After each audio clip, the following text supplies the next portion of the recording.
Hey guys, how's it going? Welcome to my channel and thank you for watching. My name is Philip. Just want to kind of follow up with my last video about successful people and how they get there. You know, in my last video I talked about how my wife and I were going to start by doing a little bit of investing on the side to maybe see some potential growth. But a thought kind of hit me today and it made me think about it, and this is maybe some advice that I could pass along to anybody that may be watching, is wealthy people. And you know, you think, how did they get to where they're at? Is it because they make a lot of money?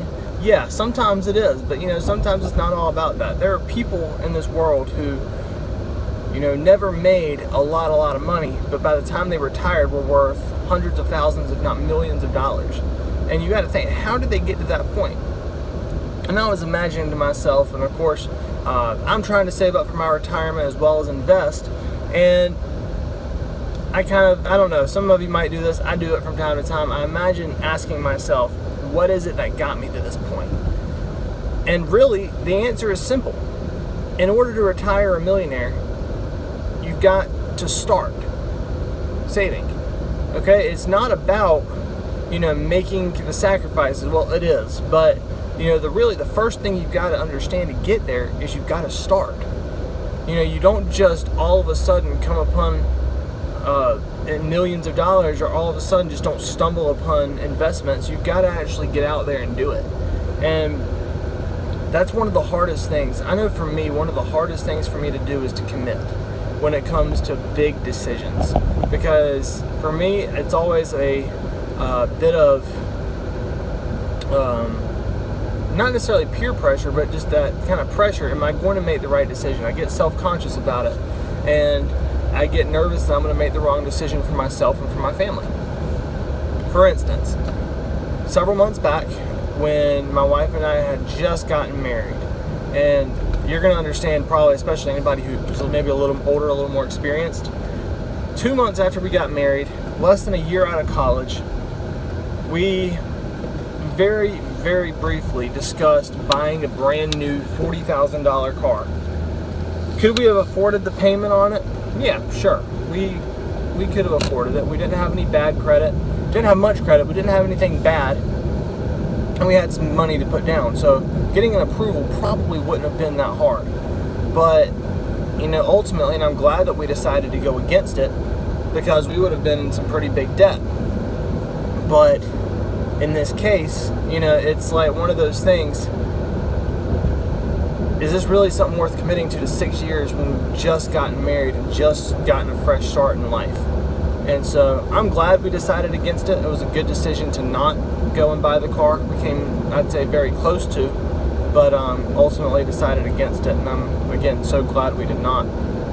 But that's what it takes. The first step, when it comes down to it, is you've actually just got to get out there and do it. You gotta, whatever you gotta do, you just do it. And then, you know, from that point, once you cross that line of commitment, it becomes so much easier. Once you can start seeing some results. You know, my wife and I, we invested today, and I'm actually looking forward to going home and to seeing the account and kind of get a look at things and seeing how they're gonna projectedly do. And it's going to be exciting. I'm looking forward to seeing how it grows over the next couple of years, several years really, and watching how that'll improve our own life. I don't remember if I went into a whole lot of detail with it, but we had two objectives that we were kind of trying to do with it. The first objective, we were looking to possibly buy a vehicle, and the second thing that we were looking to do with it is maybe plan to retire early. So down the road, I'd like to have some nice cars. And Dave Ramsey, one of the things that he actually posts on his website is about the idea of paying for your cars paying for themselves. It was the idea that if you go out and you invest and start making these monthly payments to yourself instead of to the bank, eventually that money will grow and it'll become so self-sufficient that it actually starts paying for the cars themselves. And of course, over time, if you're smart with it and you continue to invest, you know, that money will continue to grow and grow and grow, and eventually you can buy any vehicle you want, whether it costs $25,000 or $125,000. And so that's something that we kind of wanted to get into a little bit. You know, I'm not 100% banking on that to be my car financer, but you know, it would be kind of neat to see what happens there. Another thing that we've started to do is we've actually considered the idea of taking our tax refunds and using those dollars as retirement dollars. Here's the idea, and I might go into this a little bit later, but you know, it's money that you're getting at the end of every year, or at every March, every April, whenever you get it. You know, it could be a lot of different months there depending on when you file.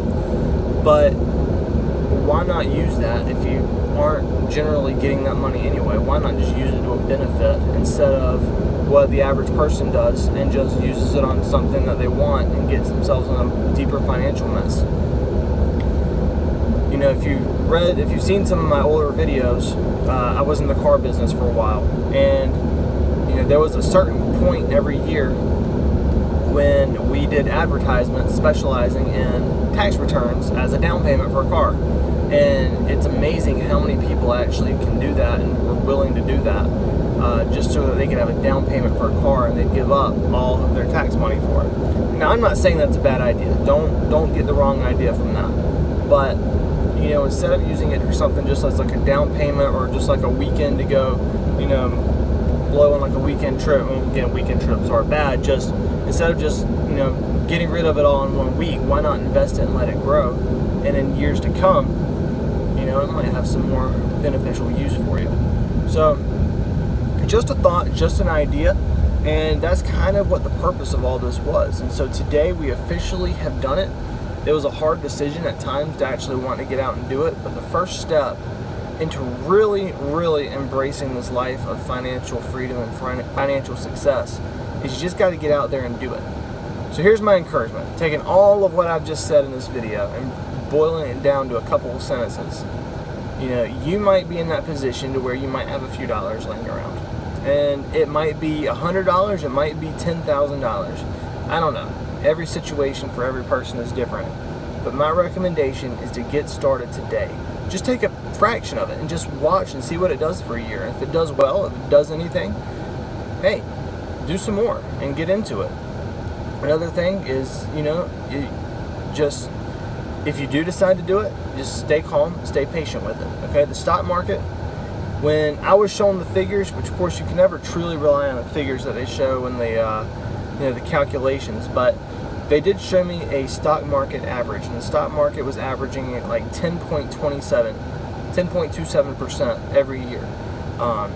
That's average though, okay? So that's not necessarily going to be every single year you're going to get that, but over a period of, you know, 35, 40 years, you might end up seeing that average return of 10.27 or maybe 12%, 12.5, you never know. But if you've got the ability to get out there and just try it, like I said, the first thing in it is to start. So that's my encouragement for you guys today when it comes to your financial success. I know that's my second video today, but I know you can do it, and I know it's out there. So give it a shot, think about it, and study what you got to do. You know, study the best place, find out what's right for you, and just get out there and do it. Thanks, guys. Have a good one.